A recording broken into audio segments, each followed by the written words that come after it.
Hi there, Thak here. Today we are going to examine what I call the Stewie twist, which is a specialty twist. Twisting is one of the decorative elements that a blacksmith can use, and if you're starting out as a beginner blacksmith, it is a way that you can add some cool kind of visual to the pieces that you're working on. So this twist takes a fair bit of prep work. So I'm going to start at the anvil with a chisel and start forging in some grooves. So let's take a look at the cross section here. So essentially we are starting with a square bar. I'll just draw it like that. My first step is to chisel grooves in opposite corners,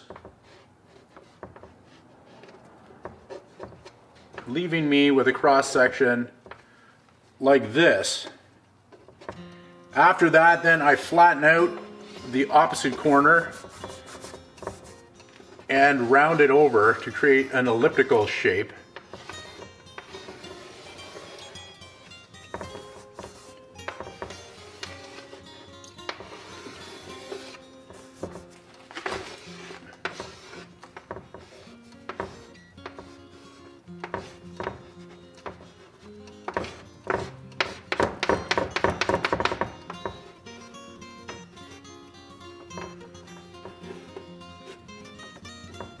Which I call the Stewie twist. So it just always reminded me of his stupid, ugly football-shaped head. God, what a jerk. If this guy thinks he's sticking around, he's sorely mistaken. So that is our cross section, and then when we twist that, you will see that something very dynamic happens.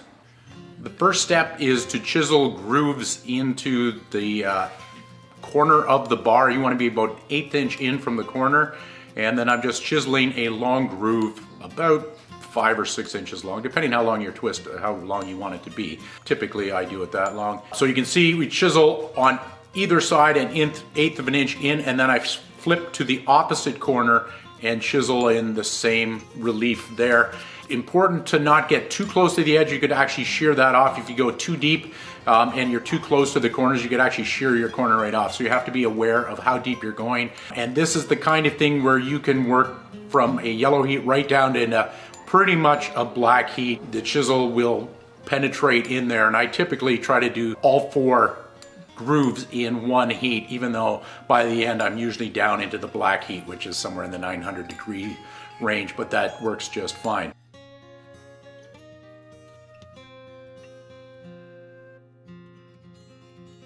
The second step is to hammer down the opposite corners, hammer them straight down, and then knock the corners off the corners, creating an elliptical shape.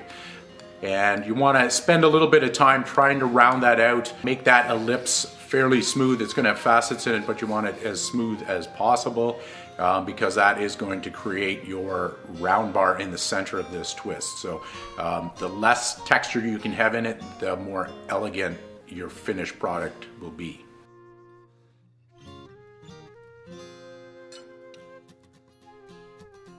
When you do the actual twist, it is important to have an even heat from one end to the other. Otherwise, it's going to twist tighter where it is hotter, and it's going to be a looser twist where it is colder. You can also control that by having a can of water on hand, and as the hotter parts start tightening up, you can put a little water on there to freeze them in position and allow you to go to the next cooler area, and that way you're able to control and make a fairly consistent twist throughout. So there we have it, the so-called Stewie twist. There's many dozens of different varieties of twists that you can do. And as a beginning blacksmith, it's kind of a cool, easy payoff sort of thing. Just put a little bit of prep work into manipulating a cross section, and you can come up with some pretty wild effects. And then there's all kinds of other stuff on other people that have done on YouTube that you can check out, or you can just experiment with your own cross sections and just see what happens. That's one of those fun things that it's fun to kind of explore that, and the payoff is quick, as I said. So join us again next time. We are going to do more stuff. Please subscribe, come back. That's it for today. Thak out. See ya.